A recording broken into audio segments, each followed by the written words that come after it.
सुप्रभात बच्चों, मैं आपकी हिंदी की अध्यापिका प्रियंका रावत। आज हम कक्षा 7 वसंत भाग 2 पाठ्य पुस्तक की 5वें पाठ मिठाई वाला का अध्ययन करेंगे, जिसके लेखक भगवती प्रसाद वाजपेयी जी हैं। बच्चों, पिछले वीडियो में हमने मिठाई वाला कहानी के प्रथम भाग में जाना कि एक फेरी वाला बच्चों को खिलौने बेचता है और अपनी मीठी आवाज़ में उन्हें अपनी ओर आकर्षित करता है। उसके मीठे मधुर स्वर को सुनकर केवल बच्चे ही नहीं, बड़े भी उसकी तरफ आकर्षित होते हैं। फिर वही फेरी वाला 6 महीने के बाद मुरलियाँ बेचते हुए बच्चों को अपनी ओर आकर्षित करता है और शहर भर की गलियों में अपनी मुरलियाँ बेचता है। और विजय बाबू की पत्नी रोहिणी देवी अपने बच्चों के लिए मुरलियाँ खरीदना चाहती है। तो बच्चों, आज हम मिठाई वाला पाठ 5 का दूसरा भाग पढ़ेंगे। रोहिणी उठकर अपने पति विजय बाबू के पास गई। जरा उस मुरली वाले को बुलाओ तो चुन्नू मुन्नू के लिए ले लूं, क्या पता या फिर इधर आए ना आए। वे भी जान पड़ता है पार्क में खेलने निकल गए हैं। विजय बाबू एक समाचार पत्र पढ़ रहे थे। उसी तरह उसे लिए हुए वे दरवाजे पर आकर मुरली वाले से बोले, क्यों भाई, किस तरह देते हो मुरली? अर्थात जब रोहिणी अपने बच्चों के लिए मुरलियाँ लेना चाहती थी तो वह अपने पति विजय बाबू से कहती है कि मुझे भी मुरलियाँ लेनी अपने बच्चों के लिए, आप उस मुरली वाले को बुलाओ और उससे पूछो कि मुरलियाँ कितने में देता है। किसी की टोपी गली में गिर पड़ी, किसी का जूता पार्क में ही छूट गया और किसी की सोथनी पजामा की ढीली होकर लटक आई है। इस तरह दौड़ते हाँफते हुए बच्चों का झुंड आ पहुंचा। एक स्वर से सब बोल उठे, हम भी लेंदे मुल्ली, हम भी लेंदे मुल्ली। अर्थात जब मुरली वाला आया तो मुरली वाले को देखकर बच्चों की प्रतिक्रिया ही देखो। किसी की टोपी गली में ही गिर गई थी, उसको देखते ही किसी का जूता पार्क में ही छूट गया था और उसे देखते ही बच्चे दौड़ते हाँफते हुए गए उसके पास, झुंड बना के गए और कहने लगे तोतले स्वर में, हम भी लेंदे मुरली, हम भी लेंदे मुरली। अर्थात हम भी लेंगे मुरली, हम भी लेंगे मुरली। मुरली वाला हर्ष गदगद हो उठा, बोला, सबको देंगे भैया, लेकिन ज़रा रुको, ठहरो, एक एक को देने दो। अभी इतनी जल्दी हम कहीं लौट थोड़े ही जाएंगे, बेचने तो आए ही हैं और हैं भी इस समय मेरे पास 1-2 नहीं, पूरी 57। हाँ बाबूजी, क्या पूछा था आपने, कितने में दी? दी तो वैसे 3-3 पैसे के हिसाब से है, पर आपको 2-2 पैसे में ही दे दूंगा। अर्थात जब मुरली वाले ने बच्चों को देखा तो उनको देख करके मुरली वाला खुश हो गया और कहा, भैया सबको मैं मुरली दूंगा, मैं कहीं जल्दी घर थोड़ी ना जा रहा हूँ, अभी सबको मैं एक एक करके मुरलियाँ दूंगा और मेरे पास 1-2 मुरलियाँ भी नहीं है, मेरे पास पूरी 57 मुरलियाँ हैं। तो तब जब विजय बाबू ने मुरली वाले से कहा था कि कितने में मुरली दे रहा है, तो मुरली वाले ने विजय बाबू से कहा, वैसे तो मैं सबको 3-3 पैसे के हिसाब से दे रहा हूँ, पर आपको मैं 2-2 पैसे के हिसाब से मुरली लगा दूंगा। विजय बाबू भीतर बाहर दोनों रूपों में मुस्कुरा दिए। मन ही मन कहने लगे, कैसा है, देता तो सबको इसी भाव से है, पर मुझ पर उल्टा एहसान लाद रहा है। फिर बोले, तुम लोगों की झूठ बोलने की आदत होती है, देते होंगे सभी को 2-2 पैसे में, पर एहसान का बोझा मेरे ही ऊपर लाद रहे हो। अर्थात जब विजय बाबू से खिलौने वाले ने कहा कि मुरली वाले ने कहा कि मैं तुम्हें 2 पैसे के हिसाब से लगा दूंगा मुरली, तो विजय बाबू मन ही मन हंसने लगे और कह रहे हैं कि अपने मन में सोचने लगे, ये एहसान का बोझा मुझ पे क्यों डाल रहे हैं, जबकि मुझे पता है ये सबको 2-2 पैसे में ही मुरली बेचता है।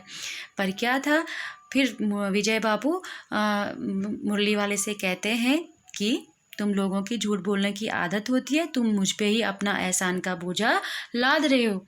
मुरली वाला एकदम अप्रतिभ उठा, बोला, आपको क्या पता बाबूजी कि इनकी असली लागत क्या है? यह तो ग्राहकों का दस्तूर होता है कि दुकानदार चाहे हानि उठाकर चीज़ क्यों न बेचे, पर ग्राहक यही समझते हैं दुकानदार मुझे लूट रहा है। आप भला काहे को विश्वास करेंगे? लेकिन सच पूछिए तो बाबूजी, असली दाम 2 ही पैसा है। आप कहीं से 2 पैसे मैं ये मुरली नहीं पा सकते। मैंने तो पूरी 1000 बनवाई थी, तब मुझे इस भाव भाव पर पड़ी है।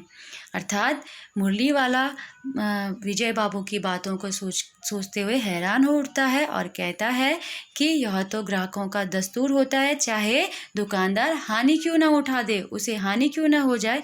और दुकानदार ग्राहक यही सोचता है कि दुकानदार मुझे लूट रहा है। आप कहते हैं कि विजय बाबू से कि आप विश्वास नहीं करोगे, मुझे यह मुरली 2 ही पैसे में पड़ी है, और मुझे इसलिए 2 पैसे में पड़ी है क्योंकि मैंने मुरलियाँ पूरी 1000 मुरलियाँ बनाई हैं, फिर भी मैं तुम्हें 2 पैसे के हिसाब से मुरली दे रहा हूँ। विजय बाबू बोले, अच्छा मुझे ज़्यादा वक्त नहीं, जल्दी से 2 ठो निकाल दो। मुरली वाले ने कहा, मुझे ज़्यादा टाइम नहीं है, मेरा टाइम मत बर्बाद करो, मुझे जल्दी से 2 मुरलियाँ दे दो। 2 मुरलियाँ लेकर विजय बाबू फिर मकान के भीतर पहुँच गए। मुरली वाला देर तक उन बच्चों के झुंड में मुरलियाँ बेचता रहा।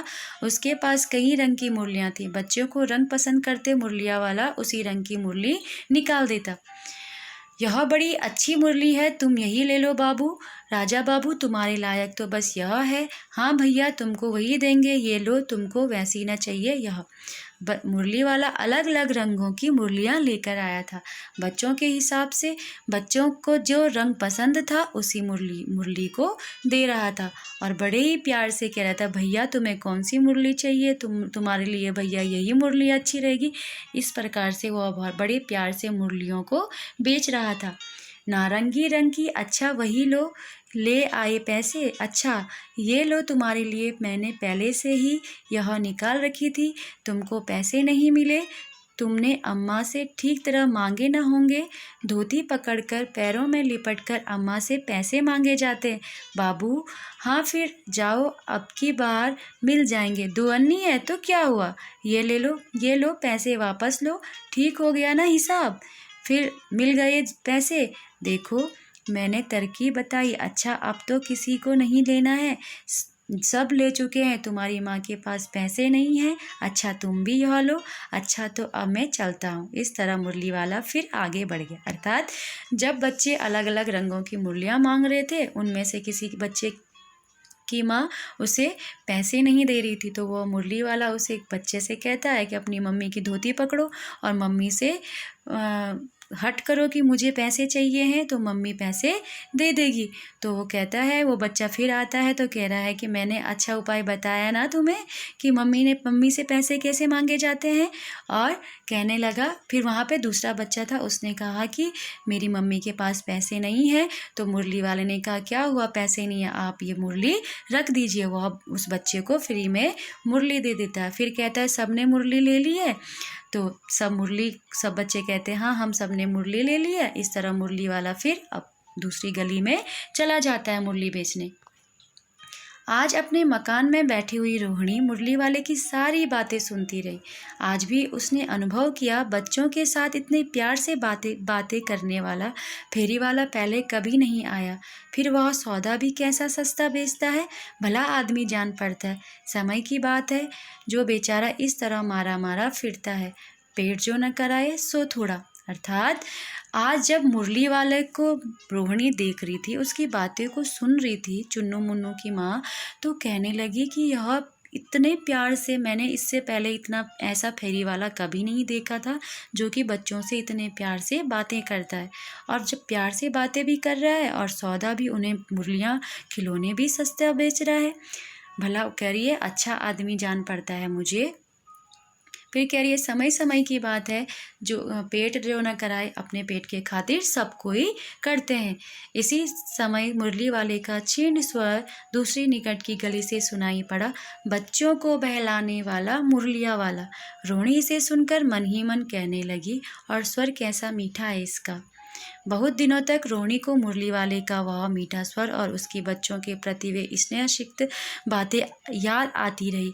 फिर महीने के महीने आए और चले गए, फिर मुरली वाला न आया। धीरे धीरे उसकी स्मृति भी क्षीण हो गई। अर्थात थोड़ी देर के बाद जब मुरली वाला वहाँ से गया तो उसका कम स्वर उसका दूसरी गली से सुनाई दिया, बच्चों को बहलाने वाला मुरलिया वाला। रोहिणी उसे मन ही मन कहने लगी कि ये जो बोलता है इसका स्वर भी कितना मीठा है।